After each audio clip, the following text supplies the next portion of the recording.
नमस्कार, आप देख रहे हैं भारत एक्सप्रेस और मैं हूं आपके साथ आंचल मित्तल।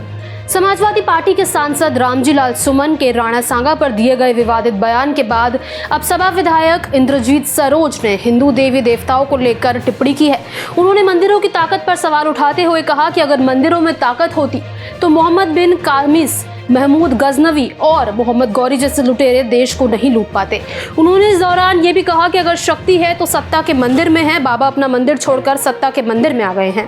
मंदिरों की ताकत पर हमने जो कहा था कि जो है 712 ईस्वी में मोहम्मद बिन कासिम इस देश में आए, जो विदेशी आक्रांता थे, अरब से चलकर आए थे और यहाँ लूट के चले गए। मोहम्मद बिन महमूद गजनवी आए, अफगानिस्तान से चल के आए और सोमनाथ मंदिर में उन्होंने 17 बार आक्रमण करके लूट कर चले गए।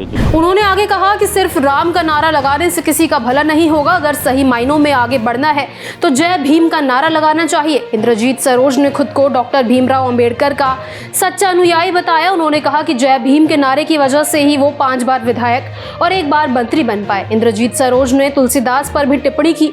उन्होंने कहा कि तुलसीदास ने एक जगह लिखा है कि अगर कोई नीच जाति का व्यक्ति पढ़ लिख जाए तो ये ऐसा होता है जैसे सांप दूध पी ले। उन्होंने इस विचार को दलित विरोधी बताया।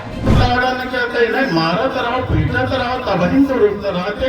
ढोल का जितना पीटियो उतने अच्छा स्वर निकलेगा। तुलसीदास बता रहे, ये तुलसीदास जी ने लिख दिया। कर मैं जरा आ रहा हूँ, मेरा कहने का मतलब क्या है। हमें लिख दिया, अधम जाति में शिक्षा पाए, भयम यथा अहि दूध पिलाए।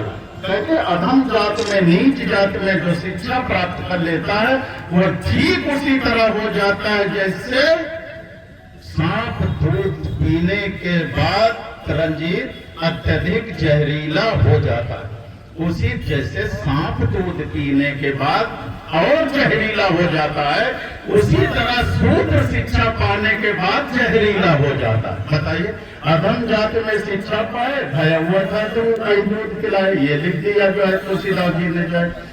फिर लिख दिया कि पूजे ही विप्र सकल गुणहीना, शूद्र न पूजे गुण ज्ञान प्रवीणा।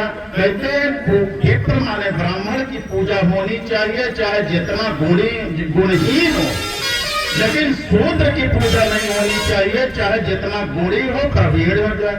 तुलसीदास जी ने ये भी लिख दिया जो है। बताइए जो है, तो ये बताइए, हमारा सवाल ये है कि हम नकली हिंदुओं के लिए तो तुलसीदास जी ने इतना कुछ लिख दिया, लेकिन ये मुसलमानों के लिए कहे नहीं लिखे भला बुरा। भाई जो है, भाई मुसलमानों के विषय में तो भला बुरा लिखना चाहिए, नहीं लिखे जो है। तुलसीदास जी की हिम्मत नहीं पड़ी अकबर के समय में लिखने के लिए। सही बताए, हम नकली हिंदुओं के लिए तो लिख दिए जो है, भर भर के गालियां लिख दिए और उसी को हम लोग पढ़ते रहते हैं। इतना ही नहीं, इंद्रजीत सरोज ने कहा कि तुलसीदास ने अकबर के समय में मुसलमानों के खिलाफ कुछ नहीं लिखा। शायद उन्हें डर था कि ये हिम्मत नहीं जुटा पाए। मायावती पर भी इंद्रजीत सरोज ने हमला बोला। उन्होंने कहा कि करछना में एक दलित युवक को जिंदा जला दिया गया, लेकिन मायावती वहां नहीं पहुंची।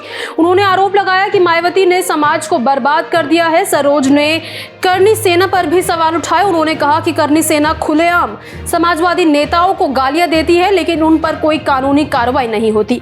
उन्होंने गरीबी की हालत पर चिंता जताते हुए कहा कि हमारे समाज का गरीब अपनी बेटियों को बेचने पर मजबूर है, शादी कराने तक के पैसे नहीं हैं और बीजेपी सरकार भी कोई मदद नहीं कर रही है। तो इस मामले को लेकर आपकी क्या राय है, कमेंट बॉक्स में जरूर शेयर करें।